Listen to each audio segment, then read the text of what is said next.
കന്നുകാലി വളർത്തലിലെ വരുമാന മാർഗം പാൽ മാത്രമല്ല, മറ്റൊന്നുകൂടിയുണ്ട്: ജൈവ പോഷകങ്ങളാൽ സമ്പുഷ്ടമായ ചാണകം. ഒരു കാലത്ത് കാർഷിക മാലിന്യമായി മാത്രം കണക്കാക്കിയിരുന്ന ചാണകം ഇന്ത്യയിലും വിദേശത്തും ഇന്ന് ഉയർന്ന ഡിമാൻഡുള്ള ഒരു വാണിജ്യ ഉൽപ്പന്നമാണ്. കഴിഞ്ഞ വർഷം ഇന്ത്യയിൽ നിന്ന് വിദേശ രാജ്യങ്ങളിലേക്ക് 400 കോടി രൂപയുടെ ചാണകവും അതനുബന്ധിച്ചിട്ടുള്ള ഉൽപ്പന്നങ്ങളും കയറ്റുമതി ചെയ്തിട്ടുണ്ട്.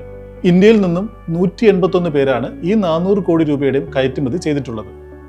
മാലിദ്വീപ്, USA തുടങ്ങിയ പല രാജ്യങ്ങളിലേക്കും എക്സ്പോർട്ട് ചെയ്യുന്നുണ്ടെങ്കിലും ഏറ്റവും കൂടുതൽ കയറ്റുമതി ചെയ്യുന്നത് UAE, സൗദി അറേബ്യ തുടങ്ങിയ ഗൾഫ് രാജ്യങ്ങളാണ്. അബുദാബി അഗ്രികൾച്ചർ ഡിപ്പാർട്ട്മെന്റിലെ സയന്റിസ്റ്റുകളുടെ പഠനത്തിൽ നിന്നും ഇന്ത്യയിൽ നിന്ന് ഇമ്പോർട്ട് ചെയ്യുന്ന ചാണകം ഉപയോഗിച്ച് കൃഷി ചെയ്യുന്ന ഈന്തപ്പനകളിൽ നിന്ന് ലഭിക്കുന്ന കുരുക്കൾക്ക് സ്വാദും വലിപ്പവും ഗുണമേന്മയും കൂടുതലാണെന്ന് കണ്ടെത്തിയിട്ടുണ്ട്. കേരളത്തിൽ നിന്നും ചുരുക്കം ചിലർ മാത്രമാണ് ചാണകവുമായി ബന്ധപ്പെട്ട ഉൽപ്പന്നങ്ങൾ കയറ്റുമതി ചെയ്യുന്നത്.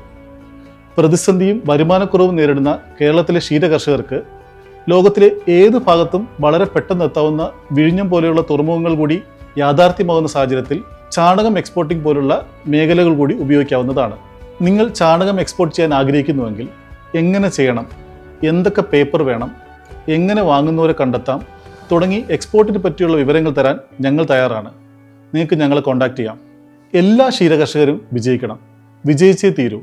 അതിനായി മേരി ഗ്രീൻ അവതരിപ്പിക്കുന്ന ഏറ്റവും മികച്ച ഒരു സമ്പൂർണ്ണ പോഷകാഹാരമാണ് മിൽക്ക് ബീറ്റ. നല്ലത് മാത്രം നൽകുന്നവയ്ക്ക് ഏറ്റവും നല്ലത് നൽകൂ.